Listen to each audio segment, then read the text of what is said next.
This time we'll call the meeting to order.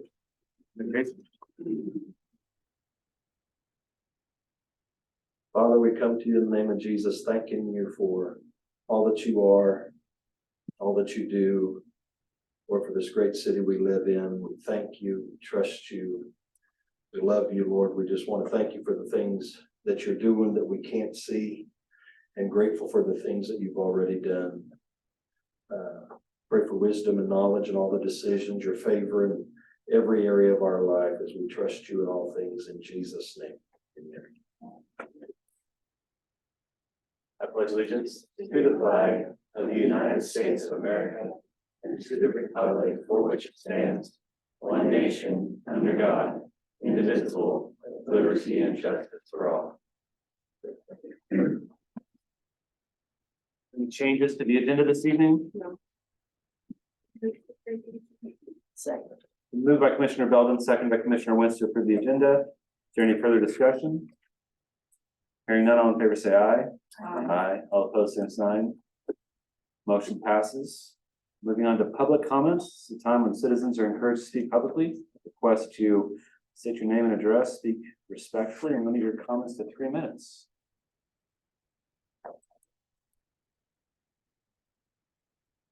Moving on to proclamations and recognitions. The community assessment for childcare needs.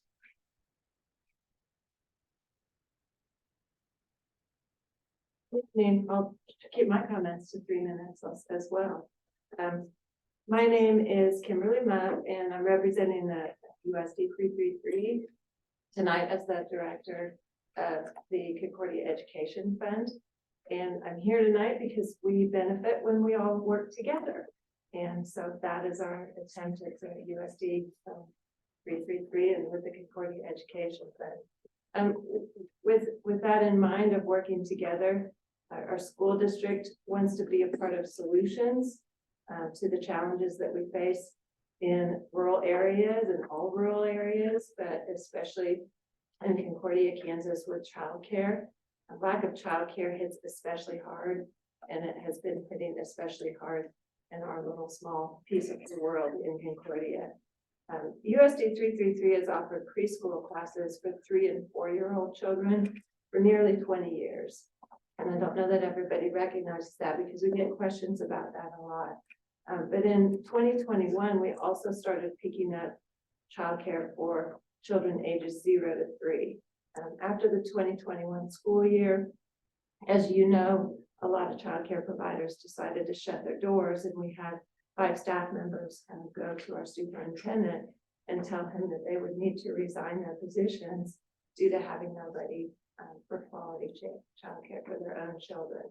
So that summer of 2021, the school district made a very quick and concerted effort to open a KDHE certified, which preschools, childcare centers and daycare homes are not certified under KSDE under the Department of Education. They're actually certified under the Department of Health and Environment. So we made a very quick and concerted effort to certify our roof daycare home for our own staff who didn't have available childcare that year, and so therefore would not have been able to work that year without childcare. But all this comes at a cost to the school district.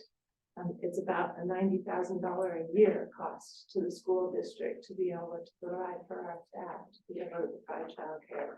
And so we are attempting to find as many ways as we can through agencies, through grant coverage, through organization assistance to help cover the cost of our own daycare home. And we also want to help to meet the future childcare needs in our entire community, not just those of our own staff. This month we received $27,000 or just shy of $27,000 from the Patterson Family Foundation for preschool curriculum. And that curriculum serves the needs of our own students in our own 3- and 4-year-old preschool, but it also pays for the curriculum for all other preschools in Clark County. So we were able to purchase that for not just our own preschools, but others in Clark County. We received $45,000 from Child Care Aware for pre-K and childcare resources that are not just for our school district, but those are to serve the entire county. We'll have free workshops available, one in the fall, which will be a KDHE certified or approved workshop for daycare providers and preschool providers to receive the credit hours that they need in order to remain certified. And we'll have a free workshop in the fall, a free workshop in the spring for any provider in Cloud County. And we'll also at those workshops be distributing about $20,000 worth of kits, resource kits that will be for childcare providers in Cloud County.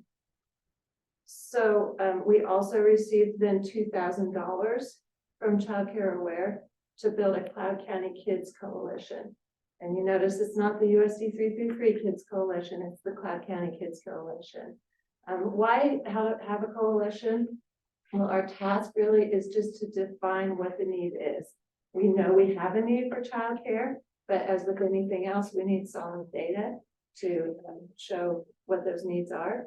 And then we have to come up with workable solutions to increasing child care in our county.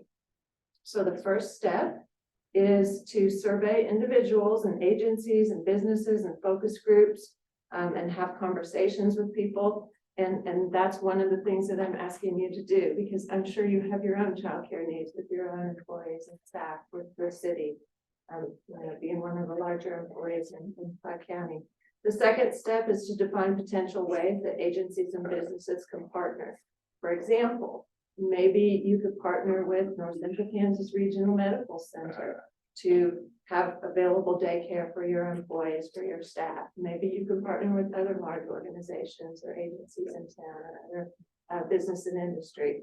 But that is the second step, is how do we define potential ways that agencies and businesses can partner? The third step is to offer training and resources for our current providers of childcare. And again, that's one step that we are trying to help with the school district by being able to apply for grants and being able to provide some of those resources so that we have an equitable situation for all the providers that we have in Cloud County, because it's expensive to get resources, and it's expensive to be able to provide family engagement resources and kind of engage your families in your kids' learning. And then the fourth step is find people interested in childcare. There's a real shortage of childcare. And part of that is we just need to raise the status of those people that are taking care of our children. I know for myself, I have 3 kids and was always a working mom. And at that time in my life, I held my childcare provider in the highest esteem. And that's something that we just all need to remember, that those are extremely important to our economy, extremely important to our community. And so finding those people that are interested, Cloud County Community College did reopen their early childcare development certification program, which is a 16-hour certification program. We're currently Zooming their classes that they have to our high school students in hopes that we can interest more students and have those concurrent level classes going on so our students can become certified with a 16-hour. And then they also can continue on with an associate degree. Another thing that they have going in the state of Kansas is called the Kansas Promise Scholarship. And that's something that all of us in our community need to promote. But the Kansas Promise Scholarship is full ride tuition and fees and books for occupations of high need. Early childcare is one of those career fields. It's been established by the Kansas Board of Regents and then provided with funding from legislative action. And that's been in place for a couple of years now. They also have other career fields like construction, but childcare is one of those. So finding those people that are interested and helping them to find a local community college, which is offering those programs. So what I need from you, I have a survey, and I know Amy has that as well online that she can pass to you electronically. I just have a few copies of that.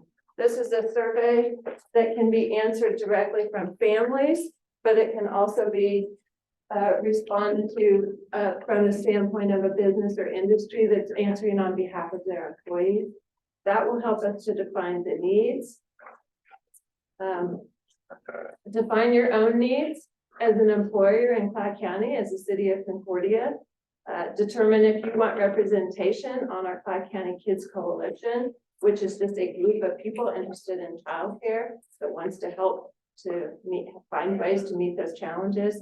And then encourage candidates that you know that are interested in early childcare to look into that Kansas Promise Scholarship and to attend a local community college to get some of those hours. So with that, this is a survey. Like I said, it's got a link, it's got a QR code, please. We just want to spread the word on this. It's open September 1st through September 30th, and then we'll share the results of this with our community and we'll have some conversations following that. Any questions, comments? Okay, thank you. One other thing just on behalf of the school district, we're very fortunate. We're hosting a public presentation on Monday, September 11th. That is open to the public, and I'm going to leave these flyers just back on the table here. Thank you. Thank you. Thank you.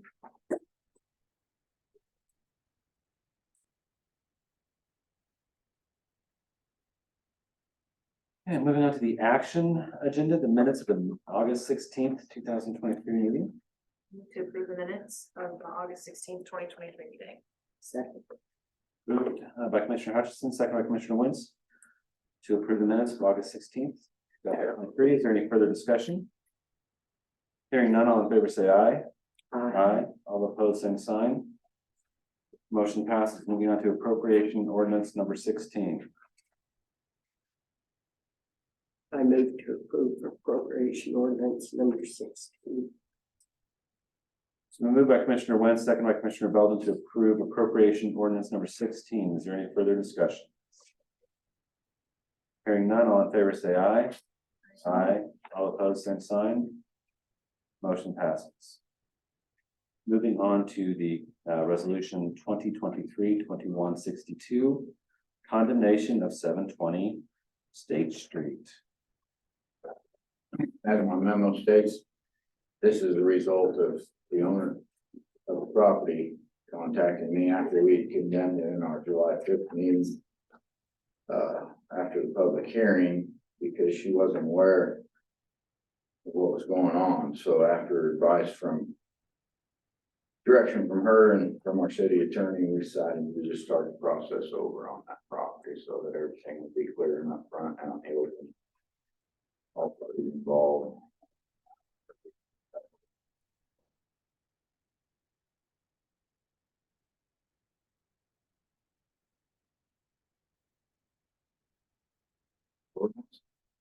Be in the paper twice, and 30 days later, we'll have the public hearing and go from there. Do we anticipate any other issues moving forward with the condemnation of this property? There's always issues with condemnations of properties. We'll see how it goes. I've talked to the owner quite extensively, and she's trying to decide what to do. The house is a pretty significant district. Yes, it is. Are you aware of this disrepair? I sent her pictures from my conditions report and offered more because I don't put all my pictures in the condition report because then the load would be massive. So But she wasn't aware she had prior to indicated this. that she was very disappointed in the condition of it. Here's the impression that repairs were being made. Yeah, she, And she was under the impression the property taxes were being paid as well. So she wasn't being notified that the property taxes weren't being paid on that property, correct? So we don't anticipate regarding the problems that we're fixing right now and redoing this that we will have going forward now that we've figured out kind of the things that were taking place. So Bruno's worked with them and we've kind of fixed that issue, so.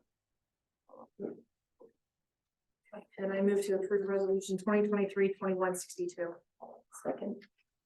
moved by Commissioner Hutchinson, second by Commissioner Wentz, to approve resolution 2023-2162. Is there any further discussion? Hearing none, all in favor say aye. Aye. All opposed, same sign. Motion passes. Moving on to resolution 2023-2163, eminent domain 429 West 8th Street. Yeah, I'm gonna stay seated. I was told, I think it was Boss told me it was better if I stayed seated, that people could see me instead of looking at the back of my head. So if you're okay with that, I'll stay seated. This is the first step in the process for eminent domain. We discussed it as a discussion item last meeting. So basically what this does is you ask us to go ahead and start the process. First step in the process to give a legal description. Generally, in an eminent domain proceeding, we're taking a piece of something, we might have to cut it out. So we actually probably already have a legal description, to be perfect, or a survey to give a legal on this. We already have that. So that won't take all that terribly long and shouldn't be any kind of extra expense, I would think. I'm assuming Campbell and Johnson has that. So then what we'll do is get that. That goes into my eminent domain file, and then we come back and we'll pass an ordinance essentially directing us to publicize the proceeding and start with the proceedings, and then I keep going from there. So all of this is e-filed and kept in a file, and I have to file as exhibits the survey, the ordinance, the resolution. I mean, everything gets filed. So these are just procedural steps that we have to do. We have to get 3 appraisers. I'll take care of that. We have to have a public meeting, which generally we hold very briefly before the city council meeting. Same stuff we had to do not too terribly long ago that most of you, I think, are familiar with. So basically what I would ask is that you go ahead and have us go ahead and start this process, and we will go about getting the survey obtained or taken care of, and then commence with this with the proceeding. So I'm going to approve resolution 2023-2163. Second. Moved by Commissioner Jackson, second by Commissioner Hutchinson to approve resolution 2023-2163. Is there any further discussion? Hearing none, all in favor say aye. Aye. All opposed, same sign. Motion passes. Moving on to manager's report. Commissioners had kind of a busy travel week last week. We went to the League of Municipalities and speak again for the Legislative Policy Committee. It's the culminating committee that looks through everything on the statement of municipal policy before it's brought to the full body at the conference in October. Reviewed that. We were successful in keeping the ambulance attendant provision at the forefront, so it would be an action item for this year, which I still believe is necessary. Talk with Chief Boston. We've seen those volumes where patients could have benefited from those regulations being amended, triple, I believe, is that what we're with? So our residents in this area would greatly benefit from some amendments to some of the regulations by the Board of EMS. So we're going to continue to advocate for that. Thursday, we also went to the AWWA conference in Wichita, which is a wastewater conference, and co-presented with PEC on our wastewater improvements and kind of what happened with that project, lessons learned, good things, bad, ugly, whatever. It was a really interesting presentation. We had about 40 people in the room from across the state, and they really kind of enjoyed learning about it. Unfortunately, because of the delays of the project, we didn't have a lot of results to share with them because we had just started making the product and really getting things going. And I think I shared some of the pictures that Jeremy had taken last week with you guys in Friday notes, and so you saw kind of what the results are. We're still getting processes refined, and as soon as staff is comfortable, we'll schedule a tour for you at that time. Then tomorrow on Friday, we'll be back in McPherson with the league governing body at the regular meeting for that and strategic planning session. They're going through their first strategic plan update in about 10 years. So finishing up that process in advance of the conference in October to share with the full group. That's kind of what's going on here. Happy to answer any questions. Anything else that's going on?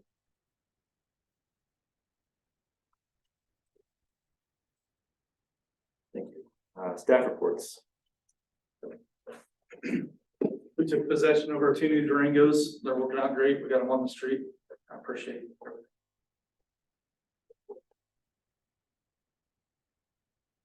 A few meetings ago, I said we're going to be sending out bids for the 1/2-ton truck. We did not get any back. I sent out at least 7, maybe 8 bids, different places. So I'll be looking elsewhere and trying to negotiate, and then hopefully have something to bring back to you next time.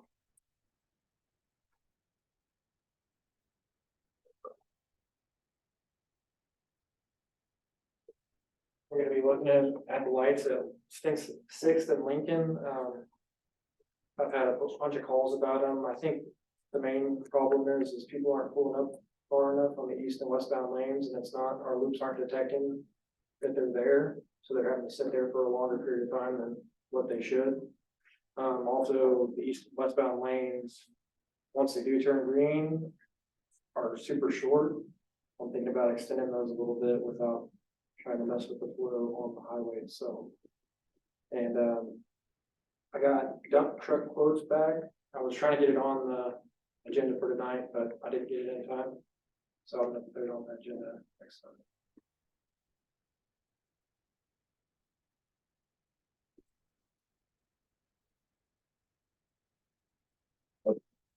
Structures we condemned on the 218 West First is cleaned up, 119 Washington is cleaned up. And 103 Valley is, they started this morning.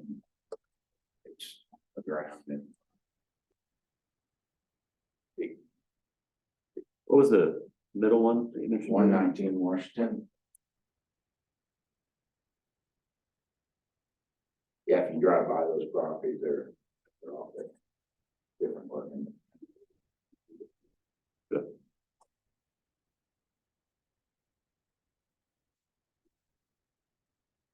Any other staff reports? Commissioner comments? No.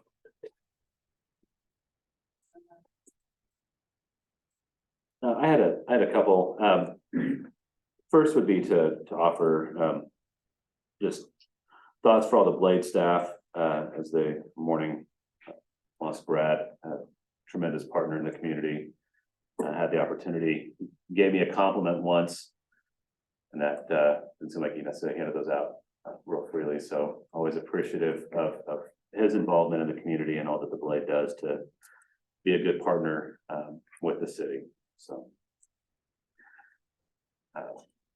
the other comment that I had with some of the focus that we have in the community on housing, I'd like to try to incorporate some sort of thoughts or ideas of what we can do as a community to support other elements of housing in our community, specifically non-owner occupied residences. So looking at different ordinances that might exist in the state that would help us support the community and support the residents who may not have a lot of other supports in their ability. Looking at this house that was on our condemnation list, and to think that there were people that were paying money to live there, being able to offer some resources and supports that they might be able to access in an effort to make Concordia the community that I think that we've all been working really hard to help it be. So I'd like for us to look and see what we might be able to do to put some teeth into that. At this time, I would entertain a motion to go into executive session. We inviting Nikki and Michelle. Yes, please. I move that the commission recess into executive session for the preliminary discussion of acquisition of real estate, exception KSA 754319, with Amy Lang, Justin Farrell, Nikki Reed, and Michelle Reynolds in attendance, and to reconvene in the city commission chamber at 6:15. Moved by Commissioner Hutchinson and seconded by Commissioner Belden to recess into executive session for the aforementioned reason involving those identified members. If there's any further discussion. Hearing none, all in favor say aye. Aye. All opposed, same sign. Motion passes.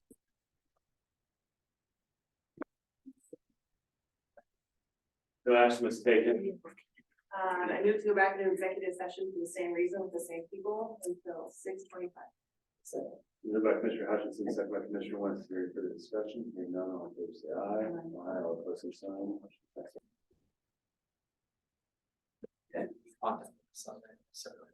No action was taken. To adjourn. Second. Moved by Commissioner Hutchinson, second by Commissioner Jackson to adjourn. Is there any further discussion? Hearing none, all in favor say aye. Aye. All opposed, same sign. Motion is adjourned. Meeting is adjourned. Motion passes. Meeting is adjourned.